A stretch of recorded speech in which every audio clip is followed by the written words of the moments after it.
अब एक मित्र ने प्रश्न पूछा है कि यदि पितृदोष हो और पिता जो हैं वो पूजा नहीं करते हों और पुत्र को समस्या उसके कारण आ रहा हो या कुछ इसके कारण पुत्र के जीवन में कठिनाइयां आ रही हों, तो माता और पुत्र मिलके पूजा कर सकते हैं पितृदोष की। अब सबसे पहले तो पितृदोष को आपको समझना होगा। पितृदोष है क्या? पितृदोष का अर्थ यह बिल्कुल नहीं है कि पितृदोष के कारण सिर्फ घर के एक व्यक्ति को प्रॉब्लम आ रही है। आप कहें कि घर पे पितृदोष है, एक व्यक्ति की कुंडली में पितृदोष है, नहीं, ऐसा नहीं। पितृदोष का अर्थ ही है कि पितरों से मिला हुआ दोष। सूर्य ग्रसित होता है मैक्सिमम ऐसी सिचुएशंस में। सूर्य है परंपराएं। यदि आपके घर पे पुरखों की परंपराएं जो है वो नहीं मानी जाती हैं तो पितृदोष का शमन आप कोई भी साधना कर लें, उसका नहीं होता है शमन। आप कहीं भी जाके कर लें। पितृदोष के शमन के लिए पूजन जो है वो डेफिनेटली किया जाना चाहिए, करवाया जाना चाहिए, समय समय पर करवाना चाहिए, महामृत्युंजय मंत्र जपना चाहिए, गायत्री मंत्र जपना चाहिए। अब हर व्यक्ति साधना नहीं भी कर सकता है ना, तो उसको किसी प्रकांड पंडित से करवा लेनी चाहिए। यदि माता और पुत्र जो हैं वो मानते हैं इस चीज को तो वो किसी प्रकांड पंडित से करवा सकते हैं और उनके पुरखों की जो परंपराएं आ रही हैं उनको जरूर मानना चाहिए। पितृदोष वालों को सुबह सबसे पहले उठ के नहाना चाहिए, पहली बात। दूसरी बात, सूर्य के उदय होने से पहले आपको उठ जाना है। यह बात आप समझ लीजिए, सूर्य के उदय होने से पहले आपको उठ जाना है और जब सूर्य लाल लाल होता है तो सूर्य मंत्र के साथ लाल फूल डालकर आपको जो है वो उनको जल अर्पित करना है। यह हो गया एक। दूसरा हो गया गायत्री मंत्र। पितृदोष की प्रॉपर पूजा भी होती है, वो भी आप करवा सकते हैं।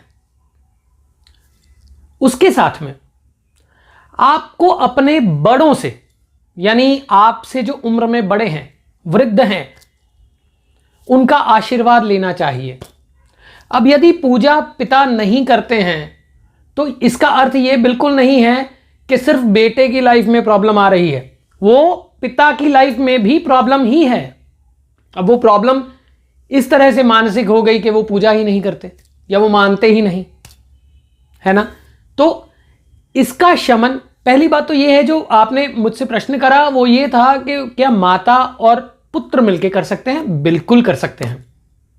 संध्या कीजिए, गायत्री कीजिए और पितृदोष का मंत्र मैं अलग वीडियो में आपको दूंगा, बता दूंगा और पूरी विधि भी समझा दूंगा। आप उसे कर सकते हैं।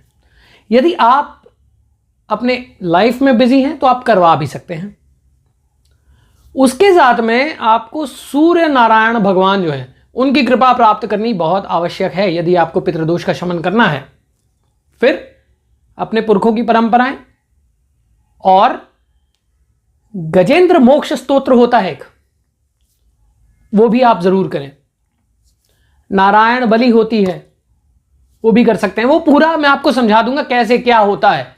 पितृदोष से आने वाली समस्याएं पूर्णतया खत्म तभी होती हैं जब आप कॉन्टिन्यूअस, इसका जो एक जनरेशन जो है ना वो कॉन्टिन्यूअस अनुसरण करती है पितृदोष, तभी आगे की जनरेशन में नहीं जाता।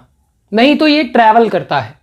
एक घर में अगर 10 लोग हैं तो उनमें से 10 की कुंडलियों में या दृष्टियों में पितृदोष होगा या किसी और तरीके से पितृदोष होगा, वो ग्रसित जरूर होंगे। और अगर कुंडली में नजर नहीं भी आ रहा है तो उनके जीवन में अपने अपने तरीके से कठिनाइयां जरूर आती हैं। जैसे मैंने पितृदोष का एक देखा था कि मेरे क्लाइंट हैं, उनके जीवन में कठिनाइयां आ रही थी। उनकी लाइफ में उनके बेटे को लेकर कठिनाई है और उनकी सिस्टर की लाइफ में उनके हस्बैंड को लेकर कठिनाई है। उनके जो आगे बेटे की बेटी हुई है, यानी यानी सिस्टर की जो बेटी हुई है, ऐसे समझ लीजिए, उसकी लाइफ में आगे अपनी मैरिड लाइफ को लेके समस्या है। और जब कुंडली को, सबकी कुंडली को खोल के देखा गया तो ये देखा गया कि सब में ही पितृदोष है। तो ये जनरेशन टू जनरेशन आता है, ये डीएनए से संबंधित है। पितृ डीएनए है, पितृ आपके डीएनए में वास करते हैं। इसके बारे में मैंने बात की है। स्वाहा और स्वधा, पितृ और देवता ये बराबर स्थान रखते हैं। तो पितृदोष का शमन करने के लिए आप ये मत समझें कि आपने एक बार पूजा करवा ली या कर ली तो हो गया। No, you have to do it continuously, और आपको अनुसरण करना पड़ता है। पूजन आप पितृदोष का करवाएं तो किसी प्रकांड पंडित से करवाएं। आप अगर पितृदोष का शमन का पूजन करवाएं तो किसी ऐसे पंडित से करवाएं जिस पर आपको पूर्णतया आस्था हो, या आपको पता हो कि वह वेदोक्त जो पद्धति है, जो शास्त्रोक्त पद्धति है, उसके अकॉर्डिंगली वो सारा कुछ करेंगे। और करवाने में बिल्कुल गुरेज ना करें कि नहीं वो पंडित जी तो ऐसे बोल रहे थे, ये पंडित जी तो ऐसे बोल रहे हैं। आप आश्वस्त हो जिनसे, उनसे करवाएं। और यदि आपको गाइडेंस की जरूरत हो या फिर इस तरह के किसी व्यक्ति की जरूरत हो जो आपको इस समस्या से निकाल सके, जो वेदोक्त पद्धति से आपका कर्मकांड ये किया जा सके, तो आप आनंदों में भी संपर्क कर सकते हैं। हमारे यहाँ पे बगलामुखी अनुष्ठान से लेके 10 महाविद्या अनुष्ठान से लेके शतचंडी तक की जाती है, तो आपकी समस्या का निदान हो सकता है। और पूर्णतया जैसे एक बार होता गया है, नॉर्मली हम चलिए पूजन करवा लेते हैं, हमने करवा लिया, हमने महामृत्युंजय करवा लिया, या फिर हमने पितृदोष का शमन करवा लिया, तो होता क्या है कि वो जो पंडित जी आए हमारे पास में, वो आए करके चले गए, पर आगे का दिशा निर्देश हमें नहीं पता होता, जिसके कारण कि वो ऊर्जा कुछ देर बाद क्षय हो जाती है। तो इसलिए ये प्रकांड पंडित से करवाएं जो पूर्णतया आपको इस समस्या से निकालने के लिए प्रयत्नरत हो और पूरा ज्ञान हो जिसको।